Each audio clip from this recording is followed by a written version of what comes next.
Okay, good morning. Good to see everybody. Well, wasn't it wonderful to get a little bit of rain? Huh? That was wonderful. Of course, I'm speaking from the rancher's perspective. I tell you, a little bit of rain right about now, every day, just a little bit, not a whole lot. Yeah, let's do it. We've been talking for the last several weeks about concepts that have to do with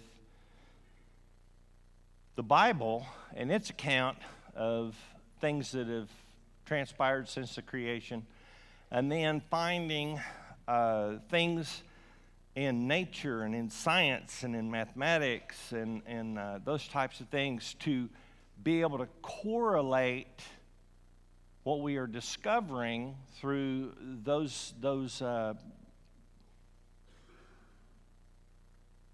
what would you call those? Those disciplines. Better, there's a good word. Disciplines with what we know of those things in the Bible. And we found several things along the way that just validate that the Bible is exactly what it, quote, portrays itself to be, what it is. It doesn't actually portray itself to be, it actually is. But it validates that the Bible is absolutely true. And we've talked about that for about the last 11 weeks. This is week 12 that we're on. This is a 13-week course, but next week I've reviewed the lesson, and I think that the lesson is not exactly apropos to this audience. And so I'm going to bring in another one of the Giglio videos, I believe. I haven't absolutely decided that, but I'm pretty sure that's what we're going to do. And we're going to watch a video that I think will be informative and hopefully will be a nice way to finish our time together. So this week we're going to talk about, quote, how God works today. I found that interesting that title was given based on looking at how God worked before. And then you think about the concept of God is the same today, yesterday, and forever. So I found the title kind of humorous in a way, but I understand what the author was going for. Because in the past, there were miraculous events. Somebody was healed of their leprosy. A child was raised from the dead. A prophet, which we're going to talk about a little bit today, a prophet calls down fire from heaven and it burns up everything, including all the water. Miracles. And if you were there when that happened, there would be really no way from a rational perspective that you could come up with anything other than God did that. And so there were a lot of people who witnessed a lot of miracles. I say a lot of miracles. I'm saying they witnessed a miracle maybe. And they knew that God was real.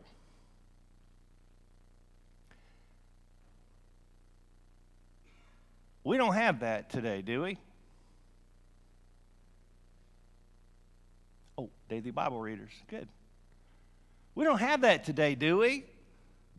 Any of you ever witnessed an absolute miracle? I mean, a miracle. Okay? You've witnessed a miracle. No, I'm just teasing you. I'm teasing you. I didn't say the day will believe it. Yeah. We've witnessed some things that are really hard to explain in our lives. But like we talked about for a few weeks, when you put science behind it and all of that, it's sort of like, well, okay, there's a valid explanation for that. And so what looked like a miracle really wasn't a miracle. So how does God work today? Well, he works like he's always worked. Just like he's always worked. As a matter of fact, really, miracles that were recorded in the Bible only really account for a small percentage of the divine things that happened throughout the Bible.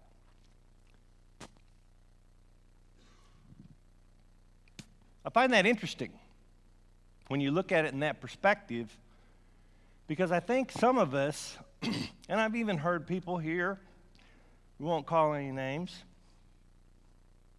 but I've heard people here say, boy, I wish I could have lived when, and the one that seems very popular is when Jesus was on the earth and was performing those miracles. I just wish I could have seen that. And then when we dig a little deeper about that, I think it would increase my faith.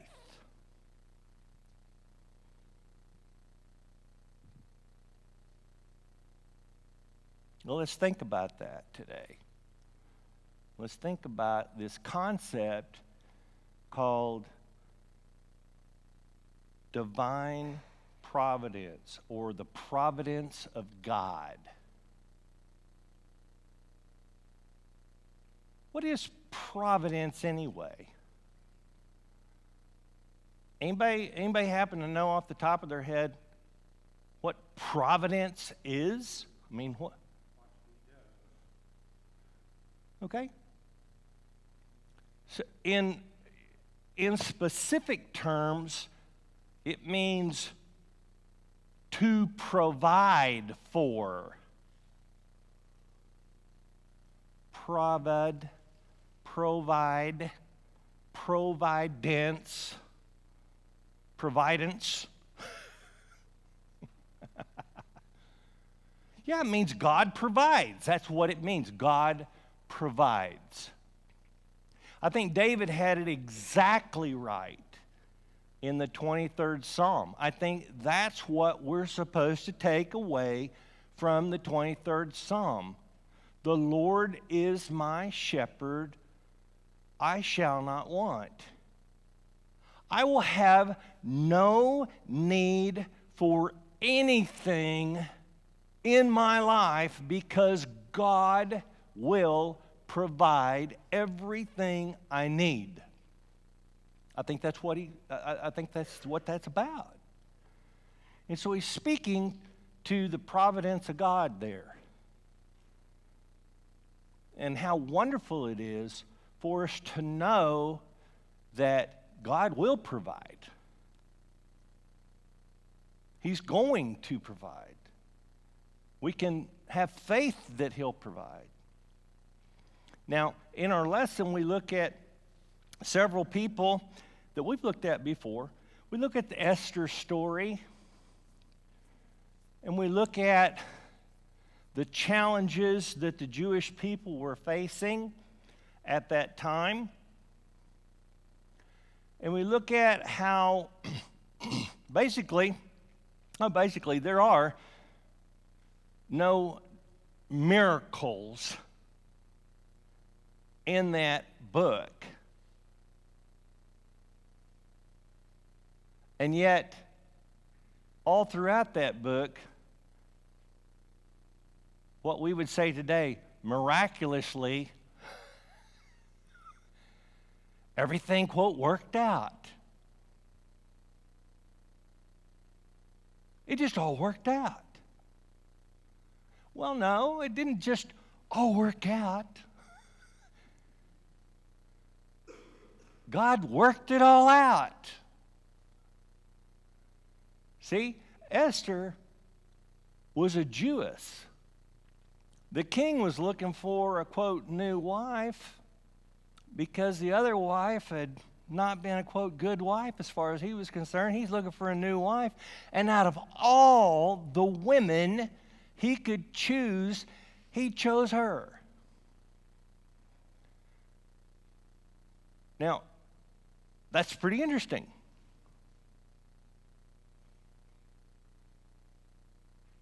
Well, it's providence.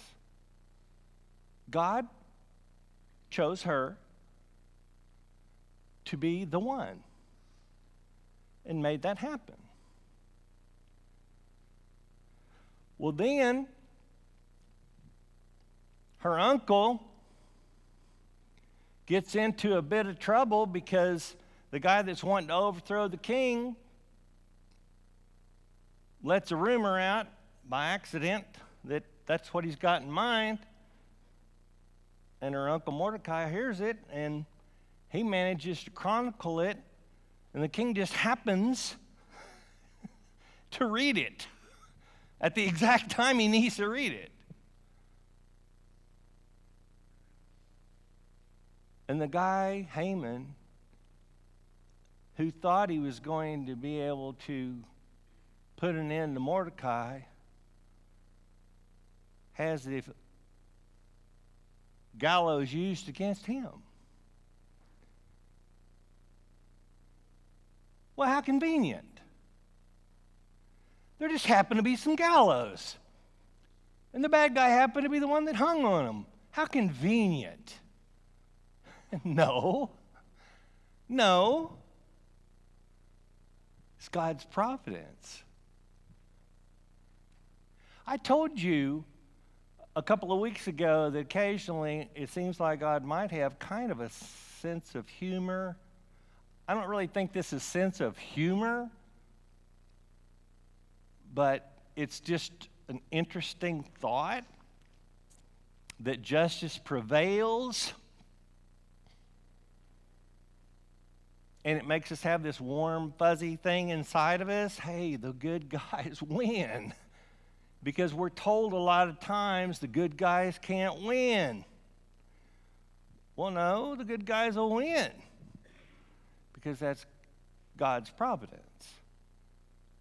Mordecai told Esther, go in to petition the king for the people, risking her own life.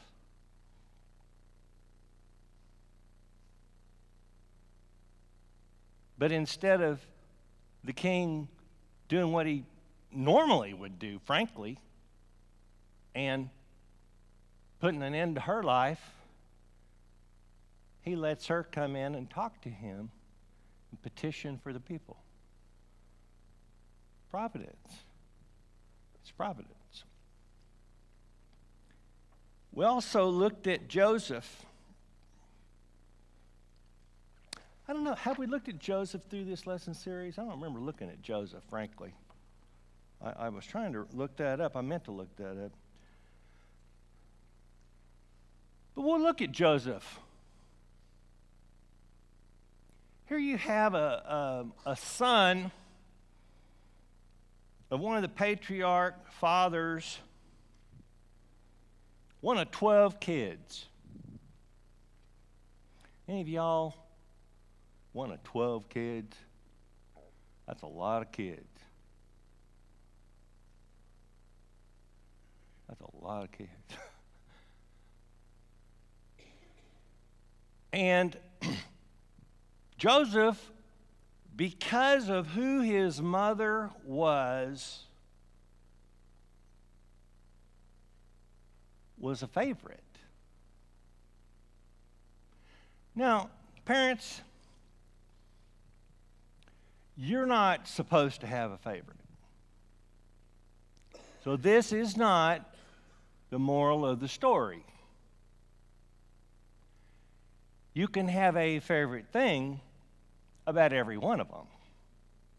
I just love that little Johnny is so smart, and little Susie is so kind, and little Timmy is so athletic or whatever. But not put one on a pedestal above the others. And then Joseph took it the next step, and he had these dreams, and he told his dreams to everybody, including his dad, and the dreams were pretty out there and made him look pretty special in his own mind. And that really frustrated his brothers. So his brothers end up doing him, quote, harm, selling him into slavery. While he's in slavery, he's over one man's house, and he's a good-looking guy. I mean, he's a good-looking young man. And the guy's wife decides he looks real good. And so she pursues him to the point that she's trying to molest him, really, lack of a better word.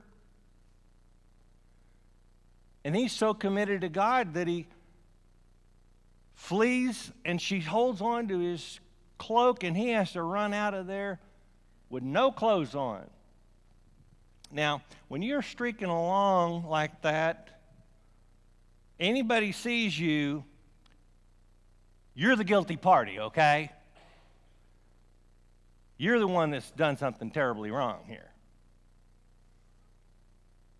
And so he ends up going to jail. And while he's in jail, he's doing all these great things for lots of people.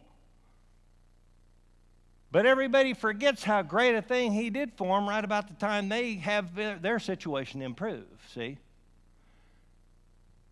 But over the course of time, God's providence puts Joseph as the number 2 guy in all of Egypt. He's to the point where that really he is totally in charge of everything, and the king is taking a vacation. Let's just be brutally honest about it. Well, there's a famine, just like he had said when he was a young man at home. And his family has to come to Egypt to try to get something to eat. And he knows who they are, but they don't know who he is, because after all, he's been gone a long time, but he still knows who they are. He has every opportunity to mistreat them, but he doesn't mistreat them. He kind of plays with their minds a little bit. What brother doesn't play with his brother's minds every once in a while, right?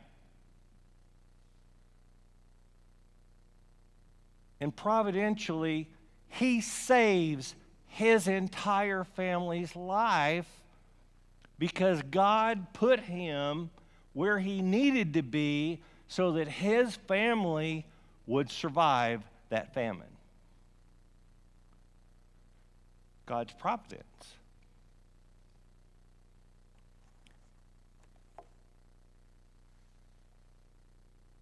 Let's look at a few other verses before we get into how God works today through providence. I want to try to look at a couple of things that I found. Wish my phone wouldn't go off right when I'm wanting it.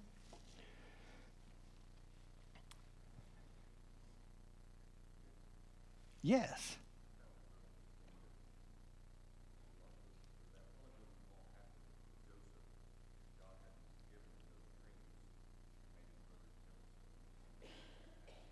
I don't think it would, Keith. Keith said, I don't think that would have happened if God hadn't given him the dreams when he gave them to him so that Joseph could basically tell his family what his dreams were, and then so, frustrate his brothers that this whole thing's transpired. That it? That's great. I think that's absolutely true. What lesson can we learn from that, though? See?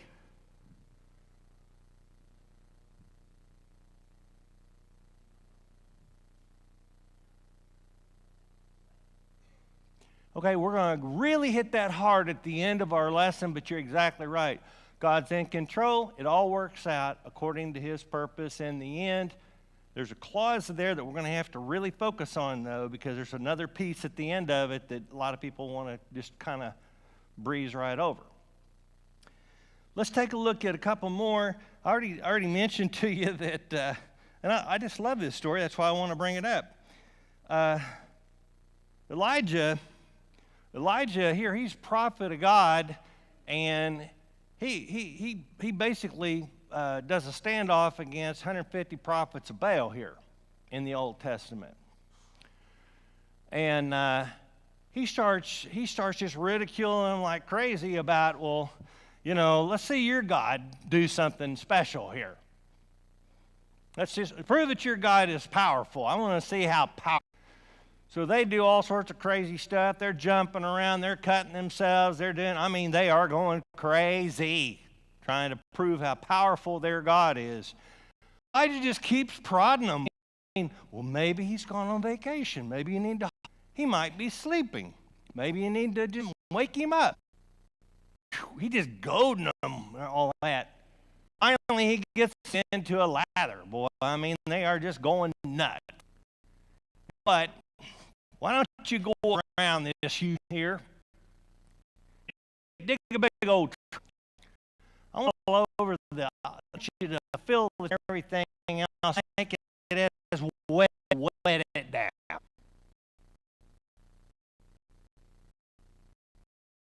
Now, here they hoping and pray in their mind that their God stop.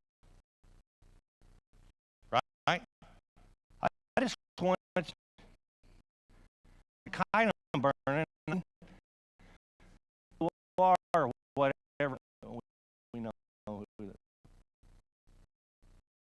Thing down. And man, we know how for some reason situation God can.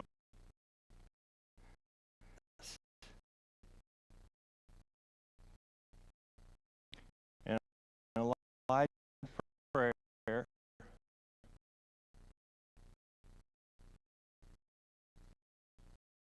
in the movie says, and up, right?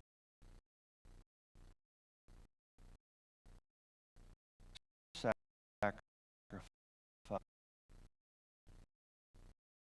He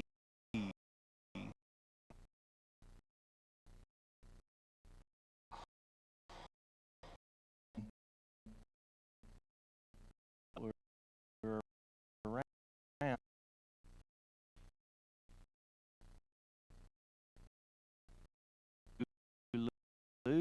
Loses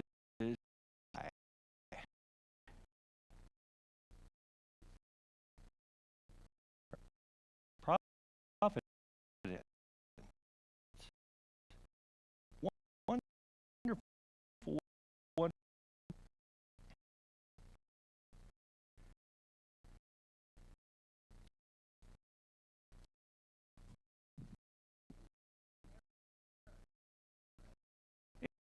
It was. Isn't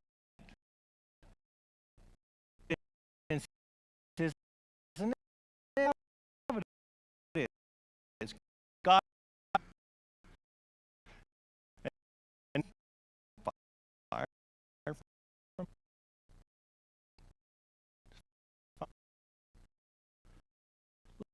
let's think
them that don't know